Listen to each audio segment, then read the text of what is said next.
नमस्कार दोस्तों, आप सभी को मैं मेरे YouTube चैनल पर स्वागत करता हूं। मैं मेरे चैनल के माध्यम से आप सभी को कल्कि अवतार के बारे में सुना रहा हूं, जो हमारे ओडिशा के भविष्यवाणी पुस्तक पर लिखा गया है।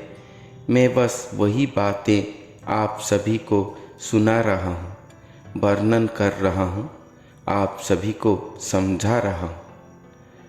आज के एपिसोड में मैं आज कल्कि अवतार के बारे में एक विशेष तथ्य आलोचना करूँगा। क्या कल्कि अवतार ब्राह्मण के घर जन्म लेंगे? हम जितने भी पुराण शास्त्र पठन करेंगे, सभी पर एक ही बात लिखा गया है कि कलयुग के अंत पर विष्णु भगवान के 10वें अवतार के रूप में कल्कि अवतार एक ब्राह्मण के घर जन्म लेंगे। उनका पिता का नाम विष्णु यश ब्राह्मण और माता का नाम सुमति होगा। हमारे मालिका ग्रंथों पर ये बात बहुत स्थान पर लिखा गया है, तो और भी बहुत स्थान पर भी नाना जाति का नाम भी लिखा गया है। ये कैसा संभव है? कल्कि भगवान तो एक हैं, एक ही स्थान, एक ही घर, एक ही पिता माता की घर, एक ही जाति पर जन्म लेंगे। तो मालिका ग्रंथ या पुराणों में इतना पार्थक्य क्यों है? हमारे ओडिया श्रीमद् भागवत में एक लाइन है, तत्वरे चले ए जगत प्राणीए कालर आयत। अर्थात तत्व से ही ये जगत चलता है और सारे प्राणी काल का आयत में है। कल्कि अवतार महातत्व का अवतार है। एक ही स्थान पर, एक ही जाति पर भगवान जन्म लिए होंगे, तो बाकी सब कुछ तत्व से उनके साथ ही रहा होगा। हमारे हिंदू धर्म शास्त्र के अनुसार दो प्रकार के ब्राह्मण हैं। एक कुलीन ब्राह्मण, जिनका पूर्वज पीढ़ियों से वो ब्राह्मण जाति कहलाते हैं, चाहे आज के समाज में वो वेद पाठ, यज्ञ आदि ब्रह्मज्ञ हो या न हो, वो शाकाहारी हो या न हो, वो सब ब्राह्मण हैं, क्योंकि उनका जन्म ब्राह्मण जाति में हुआ है। इसीलिए उन्हें कुलीन ब्राह्मण कहा जाता है। दूसरा श्रेणी का ब्राह्मण, उनका जन्म चाहे ब्राह्मण जाति में न हो, मगर वो सद्गुरु आश्रित होकर ब्रह्म दीक्षा लेकर वेद शास्त्र पठन करके ब्रह्म ज्ञान को प्राप्ति करते हैं और ब्रह्म ज्ञान को वितरण करते हैं। वो ज ब्रह्म जानाति स ब्राह्मण की तत्व पर वो सब ब्राह्मण कहलाते हैं। मगर और एक प्रकार के ब्राह्मण हैं, जो कोटि साधकों से एक निकलते हैं, जो भगवतीय साधना के माध्यम से स्वयं नारायण ब्रह्म ज्योति को अपने अंग में धारण करते हैं। फिर उनमें से एक ही साधक महापुरुष निकलते हैं, जिनके विषय पर सर्व वेद शास्त्र पुराण मालिका वर्णन करते हैं, जिनके शरीर पर स्वयं ब्रह्म ज्योति व्याप्त होने से वो स्वयं ब्रह्मदेही या स्वयं ब्रह्म कहलाते हैं।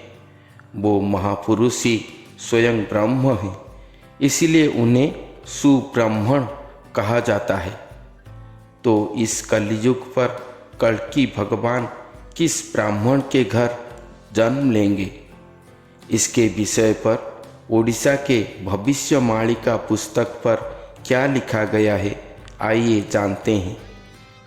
ओडिशा के संत हाड़ीदास के हाड़ीदास ग्रंथावली पुस्तक में विविध रचनावली अध्याय में 626 पेज पर लिखा गया है। मैं पहले उसका ओडिया कविता पंक्ति को यहाँ उपस्थापन करता हूँ। कली ब्राह्मण जे चांडाल क्रिया, सबुठारु जान अति अक्रिया। तत्व न जानी वेद न चिन्हिबे, तेणु ब्राह्मण चांडाल होइबे। जन्म द्विज घरे नोहिबु जान, बरे विश्वकर्मा गृहेण। पिता वासुदेव आंभर जान, विश्वकर्मा घरे हेबु जन्म। बरे ब्राह्मण जे विश्वकर्मा, तांकर अंगरु जन्मिबु सिना। ये पंक्ति को वर्णन करने से पहले मैं ब्राह्मण जाति को क्षमा प्रार्थना करता हूँ। इस कलयुग के पापाचार प्रभाव से श्री भगवान कहते हैं कि इस कलयुग के ब्राह्मणों ने चांडाल क्रिया को अपनाए होंगे। कलयुग में ब्राह्मण जाति अक्रिया कर्म में जाएंगे, तत्व नहीं जानेंगे, वेद को नहीं पहचानेंगे, इसलिए वो ब्राह्मण सब चंडाल कहलाएंगे। इसलिए भगवान कहते हैं कि मैं जो शास्त्रों में कहा था कि मैं ब्राह्मण घर में जन्म लूँगा, मगर मैं द्विज ब्राह्मण अर्थात जो ब्राह्मण कुलीन ब्राह्मण है, द्विज ब्राह्मण है, मैं उनके घर जन्म नहीं लूँगा। तो किस ब्राह्मण के घर प्रभु जन्म लेंगे? इस पंक्ति के लास्ट 2 लाइन पर कहते हैं कि मैं बौरे ब्राह्मण विश्वकर्मा के घर जन्म लूँगा। विश्वकर्मा शब्द का अर्थ देवशिल्पी को समझाता है। विश्वकर्मा शब्द का प्रयोजन गुरु के लिए भी किया जाता है। विश्वकर्मा शब्द का प्रयोजन गुरु के लिए भी किया जाता है, क्योंकि गुरु एक ऐसे व्यक्तित्व हैं जो अनहोनी को भी होनी कर सकते हैं। पंक्ति के 5th लाइन पर कहा गया है कि व ब्राह्मण विश्वकर्मा की अंग से जन्म लेंगे, और 4th लाइन पर कहे हैं कि पिता वासुदेव आंभर जान, विश्वकर्मा घरे हेबु जन्म। कल्कि भगवान का पिता का नाम वासुदेव होगा, अर्थात द्वापर में श्री कृष्ण भगवान का नाम वसुदेव का पुत्र हेतु वासुदेव था। इसीलिए विष्णु भगवान का अन्य नाम वासुदेव हुआ, जो विश्वकर्मा अर्थात गुरु के रूप में धरती पर रहे होंगे, अर्थात जो सर्वश्रेष्ठ ब्राह्मण या सुब्राह्मण हैं, अर्थात जिस गुरु ने भगवतीय साधना करते हुए स्वयं नारायण ब्रह्म को धारण करे होंगे और जिनके शरीर पर स्वयं ब्रह्म व्याप्त होकर ब्रह्मदेही स्वरूप हुए होंगे। वही दिव्य अलौकिक ब्रह्मदेही स्वरूप कृष्णदेही गुरु जो अद्भुत विश्वकर्मा है, जो अपने अलौकिक पराकाष्ठा से कलयुग को समाप्त करके पुनः सत्य युग को नए तरीके से संस्थापन करने के लिए आए हैं, वो सद्गुरु ब्रह्मगुरु या स्वयं ब्रह्म नारायण गुरु स्वरूप के अंग से ही या उनके अंग में ही वो स्वयं अजन्मा सृष्टिकर्ता भगवान जन्म लेंगे। एक मानव देही ब्रह्म साधना से नारायण या श्री कृष्ण ब्रह्म को धारण करके अपने शरीर पर ब्रह्म व्याप्त करके स्वयं ब्रह्म नारायण देही हेतु उन्हें वेद शास्त्र ने विष्णु यश अर्थात विष्णु भगवान का यश जिनके शरीर पर संपूर्ण रूप से भरा हो, और माता का नाम सुमति अर्थात उनका मति अति ही सुंदर अर्थात केवल परोपकाराय रहा होगा। वही विष्णु यश स्वरूपी नारायण ब्रह्म स्वरूपी ब्रह्मदेही विश्वकर्मा गुरु सुब्रह्मण के अंग पर ही जन्म लेंगे स्वयं भगवान। यहाँ पर कहा गया है कि पिता वासुदेव अर्थात श्री कृष्ण नारायण विष्णु ही उनका पिता है, जो 10वां अवतार लेंगे हम जानते थे। मगर यहाँ कहा गया है कि वासुदेव पिता हैं, अर्थात कल्कि अवतार होकर और कोई आ रहे हैं, और वो कोई नहीं, स्वयं ब्रह्मांड कर्ता स्वयं भगवान है।